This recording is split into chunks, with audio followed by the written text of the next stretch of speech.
Hey guys, I'm Stephanie and this is Steph's Stove, and today we're making a refreshing cool dessert for all those warm summer days, and it is a drumstick ice cream pie. So if you can think of those wonderful ice cream that's called the drumsticks with the sugar cones and the chocolate and the ice cream and the nuts on top, that's what we're recreating in a pie form. This is super easy to make, delicious. It does take a few minutes between each layer chilling to get it appropriate, but it is so worth the wait. So let's get started and make this wonderful drumstick ice cream pie. Here we go. All right, first thing we need to do when we get started, we need 6 tablespoons of butter. So if I move this one across, and I've had this sitting out to get somewhat softened, but we need it melted. So I'm going to get all the 6 tablespoons in here in a microwave safe dish, and I'm going to pop this in the microwave, and then we are going to go on with the next step. Got my melted butter back from the microwave, and I'm going to let it sit and cool for just a bit, and then I'm going to turn our attention over to the next ingredients. I'm going to kind of pull you up just a tad. Our next ingredient, if you think of the drumstick ice cream, it's got sugar cones in it. So to do this pie base, we are going to use 12 sugar cones. Take these out. And we are going to use all 12 of them. So these do need to be kind of crushed extremely fine, so I'm going to put these into my Vitamix here. This will crush them really easily.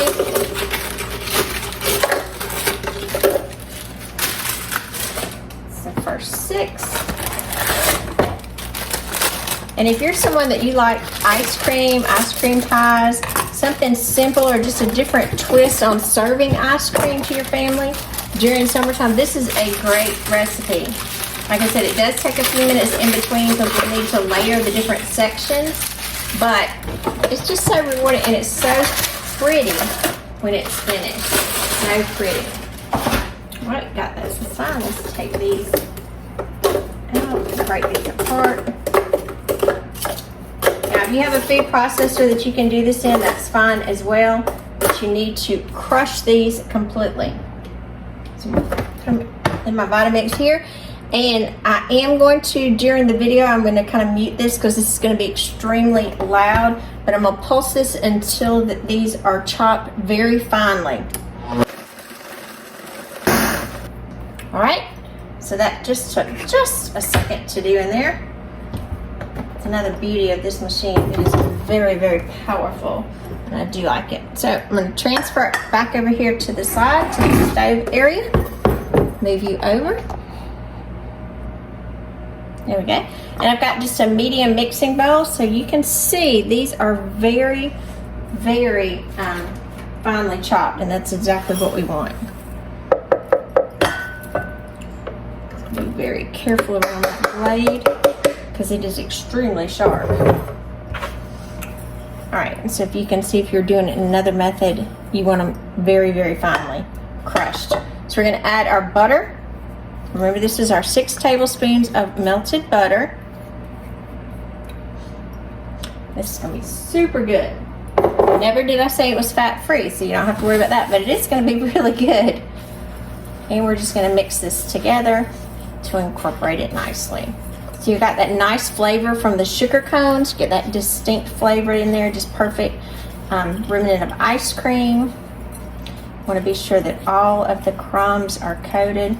Whew, what a nice smell that has. Go around and be sure each one of them are coated. You don't want any dryness in here. You want them completely coated. All right, and I've got a 1/4 of a cup measure that I'm going to use to help press this down. This is a 9-inch pie plate here that I'm going to use, and I'm going to go ahead and transfer this into the pie plate. All of that in there, every last bit. And then we are going to start pressing this down. We want to cover the bottom and the sides. So kind of start in the bottom first and then move out. And you'll see I'll use the measuring cup in just a minute to kind of help. I'm just kind of smoothing it out right now. And you want to try to get it a uniform thickness.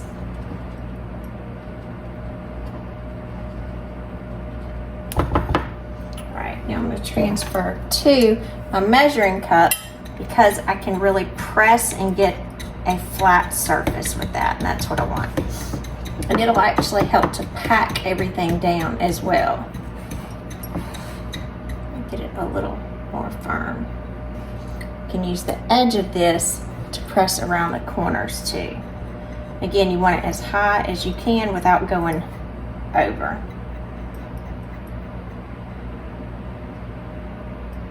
Run your finger if you have to be sure that none of it escapes.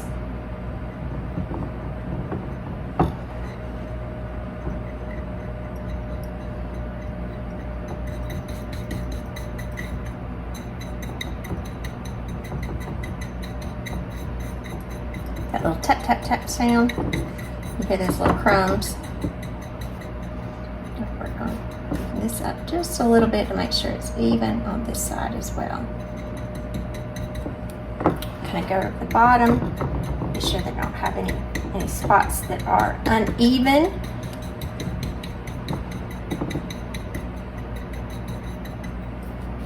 That looks really nice. Okay, so now at this point we're going to take this crust, we're not going to bake it, we're going to put it into the freezer. And now this is going to set in the freezer just until it's kind of firm and set up. So let me go drop this in my freezer outside. I'm going to put it in my deep freezer, and then we'll be right back to do the next layer. All right, for our next layer, I've got just kind of a medium little pot up here on the stove, and I've got it turned to a medium-low setting, and I'm going to add half of a cup of heavy whipping cream. Get almost all of that out. I like to leave a lot of that cream. I like to get all of it out. All right, and we are going to heat this just till it gets to a simmer. We don't want it really hot, but we just want a little simmer here. So I'm going to continue stirring it, getting it to a little simmer, and I'll be right back. All right, it looks like we got a low simmer going on here, so I'm going to turn the stove off. I'm going to remove this from the heat. You can see it's nice and warm, about ready to start bubbling. And I'm going to add in half of a cup of semi-sweet chocolate chips. I'm just going to stir this around.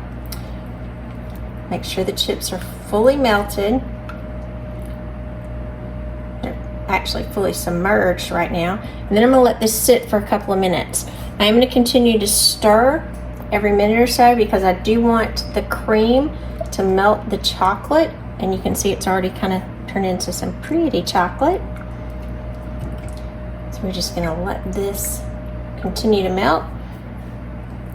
See if you can see a little higher here. There you go. So you can see inside the pot. And it is melting nicely.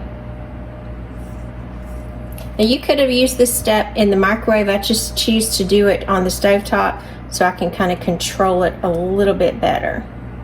See, the chocolate is breaking down nicely. Looks like it's almost completely broken down, so I'm going to start stirring rather vigorously just to be sure that it's all combined.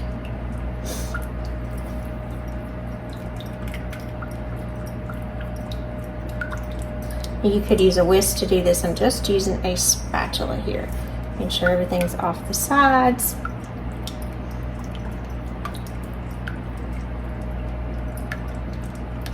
And it's all incorporated. See some flecks of the chocolate in there. And that chocolate smell is just wonderful. All right, I'm going to let this now. This is going to sit for about 5 minutes. It does need to cool down. You don't want it cooled to the point where it forms a solid, but you do want it cooled down so it doesn't kind of mess up the pie right now. So this is going to sit for about 5 minutes. Every couple of minutes, I'm just going to give it a stir to be sure that it's incorporated, and then we will combine this for step number 2.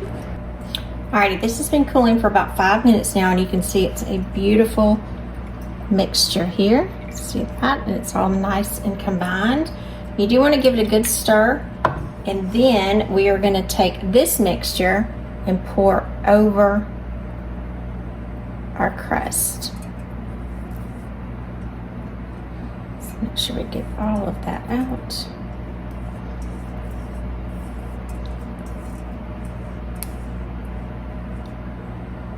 Every last bit. Right, and smooth this over.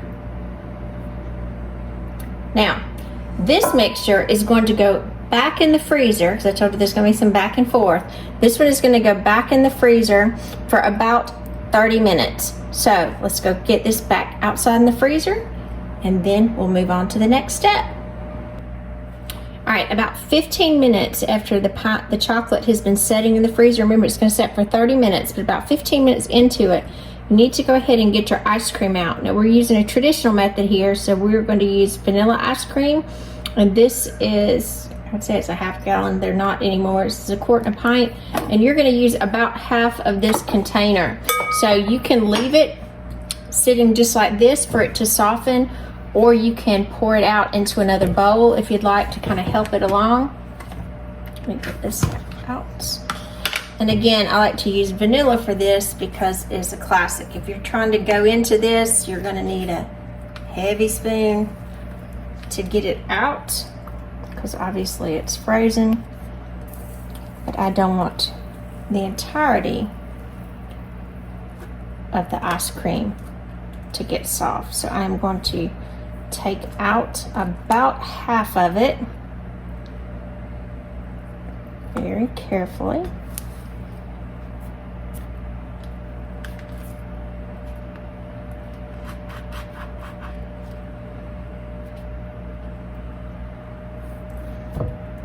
A little bit more. And you could really, I'm using vanilla here just because that's the classic, but you could use any flavor of your choice. If you want to make this chocolate, if you want to make it mint, butter pecan, rocky road, whatever your heart desires, you can fill the ice cream layer with. But again, we're keeping this traditional, so we're using the good old vanilla. All right, so I'm gonna let this sit for the remainder of our time, and then it's gonna soften and we'll add it, so we'll be right back. All right, it's been several minutes and our chocolate has firmed up nicely on the bottom of our pie, and you can see my ice cream is extremely melted. This is what we want, because we are gonna, again, put this back into the freezer. So we are gonna spoon this into the ice cream, because we don't wanna tear up the chocolate layer.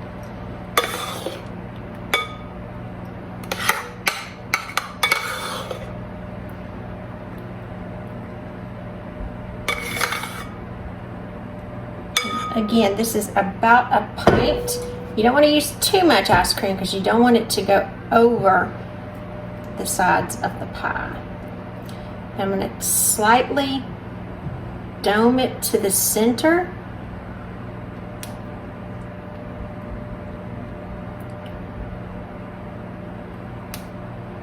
Get that extra ice cream off. I'll have to just eat that in a minute. And as you guessed, this has got to go back outside into the freezer. This is going to go for about 20 or 30 more minutes until the ice cream firms back up, and then we'll top it. So let's get it back outside in the freezer. Alrighty, for the fourth layer in our drumstick ice cream pie, we've got in here, I've got 2 cups of semi-sweet chocolate chips, and I've got coconut oil that I'm going to blend in. We're going to need 6 tablespoons. Now, if you've not used coconut oil a lot, you can see mine has some portions of it that's liquid. And again, it's because it's very warm where I am. If you're in a cool climate, and you'll see this is very loose, mine right now, so it's very soft. Or if it's during the winter time, this will be more of a solid. So it just changes based on the external temperature. So that's 1, 2, 3, 4, 5. And this coconut oil, this is a very healthy oil for you, so don't worry about eating it. It's very good. It's even good to put on top of vegetables. It does have a slight, some people would say, a coconut flavor to it, but not overly strong. But again, a very good oil for you to use. and it's great for melting things. So I'm going to put these now in the microwave, and then I'm going to microwave these on increments of about 30 seconds and stir in between until this is completely melted. So I'm going to stick this in the microwave. All right, I've melted this for about 1 minute, and you can see there are some larger pieces in there. However, it does not need to melt again. I'm just going to continually to stir, and the overall residual temperature from the bowl and from the rest of the chocolate will allow it to finish and completely melt. Look at that beautiful chocolate right there. Now, if you want to know why I use coconut oil, maybe not butter or something, you could use butter, but coconut oil, one, it's a healthy fat, so it's kind of a good thing, because there's not a lot else healthy about this. The other thing is, when you melt chocolate with coconut oil, it does prevent the chocolate from cracking. It helps it set up really firm and nicely, and it's just got a lot of benefits when you're melting things and adding a little bit of coconut oil to it. You may pick up a slight coconut flavor, but it will not in any way overpower the chocolate. Chocolate's such a strong flavor, it can definitely stand on its own. So I'm continually stirring this because I do want it to start to cool down slightly. And as it gets ready to cool down, I'm going to pause and I'm going to go get the pie out of the freezer, and we're going to top this over our pie.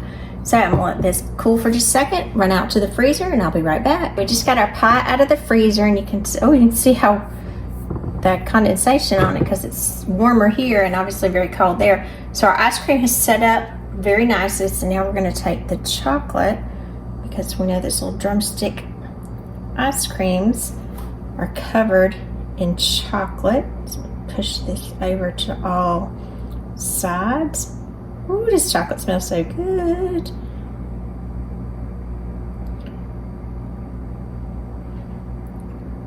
Slowly keep adding it till I get all of it added. And if some runs to the side, that's perfectly fine.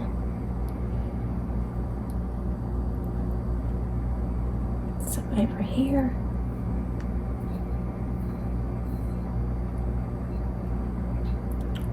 Look at that.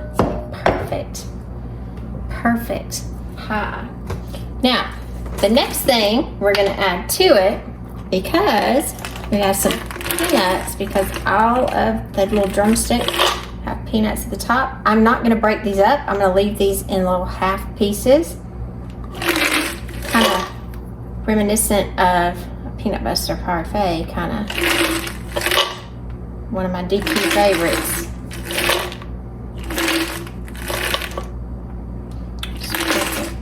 As many as you like. I guess a quarter cup. More. If you want to use pecans, you could, but again, I'm trying to stay traditional to the original dessert. More. Alright. Now we do want that chocolate to set up as well, so this is going to go back into the freezer until we're ready to serve it. So back into the freezer it's going to go. I'm Stephanie, and this has been Steph Stove. For today, we made a drumstick ice cream pie, kind of reminiscent of the drumstick ice cream cones that we all enjoy. So we won't be able to cut this until a little later tonight, but I did want to show you the finished product, and I will definitely show you what it looks like when it's sliced. Super delicious, perfect for summertime, and very refreshing. So remember, I'm Stephanie, this has been Steph Stove. Give us a thumbs up, click that subscribe button for more great content like this. Remember, Steph Stove, we're making memories one dish at a time. Thanks for watching, guys. Have a great day.